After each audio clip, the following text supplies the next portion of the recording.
happy, 'cause today from We're talking to the lieutenant governor candidates in the Republican primary. First Dan Patrick, now Todd Staples. Todd Staples, Agriculture Commissioner. We talked about David Dewhurst. Why is Jerry Patterson not the man to replace him? Well, I guess there's a couple of reasons. Jerry and I both went to Texas A&M. Jerry brags he squeezed a 4-year degree into 5.5 years. I squeezed a 4-year degree into 3. I love to pick at him about that and have fun teasing with him. But I guess the thing that is an important issue for voters to consider, I think Jerry's running to retire. He said that he wants to retire and take his state retirement while he's serving as lieutenant governor. I just don't think statewide elected officials need to be getting a retirement from Texas taxpayers when they're trying to lead and to cut taxes. And that's a difference between Jerry and I. And I think it's an important one because I'm running to lead, I'm running to serve, and Jerry and I have both been endorsed by different people. I'm very proud that. Well, but let me hold on, Commissioner. Okay. Todd Staples is our guest. As a voter and as a taxpayer, whether he gets his retirement and all that and a big thing doesn't matter that much to me. It may matter to other folks. Okay, I'm not saying that, sure.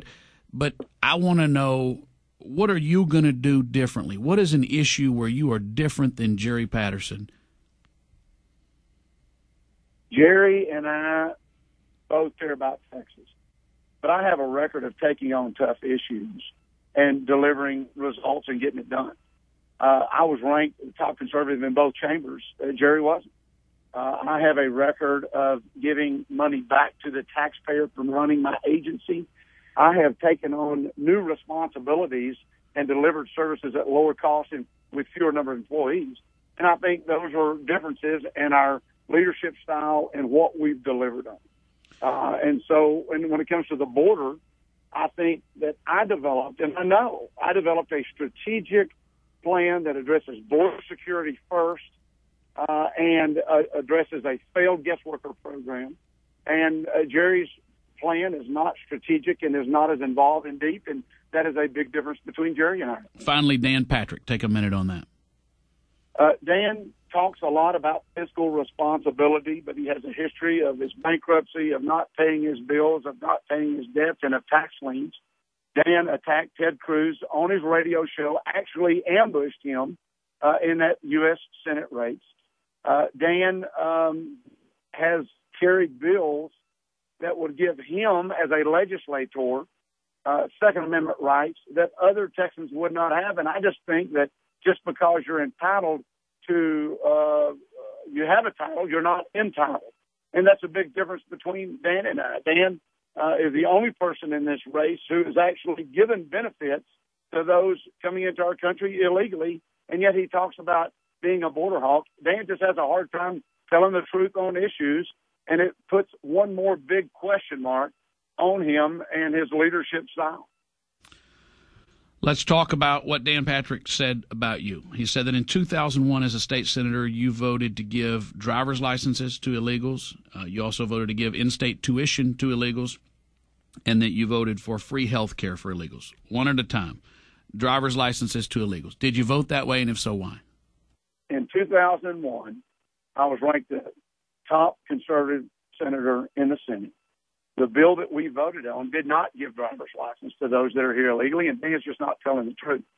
People here illegally already had driver's licenses. So Dan just is stretching the truth, lying about issues to try to make him look like he's something when he's not, because he doesn't have a border security plan. When Dan Patrick says that you voted to give driver's licenses to illegal aliens in 2001, you're telling me he's lying. He's lying. All right. In-state tuition to illegal aliens. In 2001, I was one of 169 members of the legislature that voted for the in-state tuition bill, and the reason why is because it was predicated upon those students correcting their status, and we assumed the federal government would secure the border. Neither has been enacted, and that's why I have been a strong proponent of repealing that bill, because the federal government didn't do its job and it wasn't enacted. So when he says that you voted for in-state tuition to illegals, is that a lie? When you don't explain the bill was predicated upon those students correcting their status. I think it's misleading. Okay. It's not a lie in that regard, but it is misleading when you only tell voters and taxpayers partial information and you try to be something that you're not.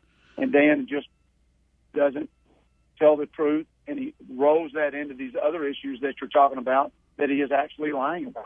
Finally, Dan Patrick says that you voted for free health care for illegals. Is that true? Dan lied about that, too, and I would encourage people to read that bill. That bill was brought forward by hospitals who were actually required to give free health care to people here illegally in the emergency room. They were being overrun. U.S. citizens were having to wait in line while people here illegally were getting free health care. And they said, we want to make them pay a co-payment so that we can stop these abuses. And if you read the bill, that's clearly what it says.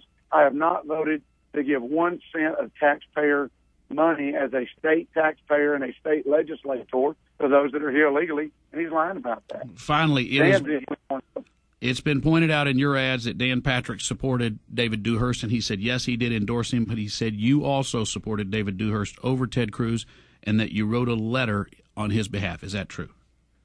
I don't remember writing a letter. I probably did send an email out. Dan, Jerry, and I all did. But I did not attack, and I did not ambush and Ted Cruz on a radio show program. It's very clear that Dan Patrick, when it was popular for him to be against Ted Cruz and he thought it would help him, he was against Ted. Now when he thinks that it's good for him, he's for Ted.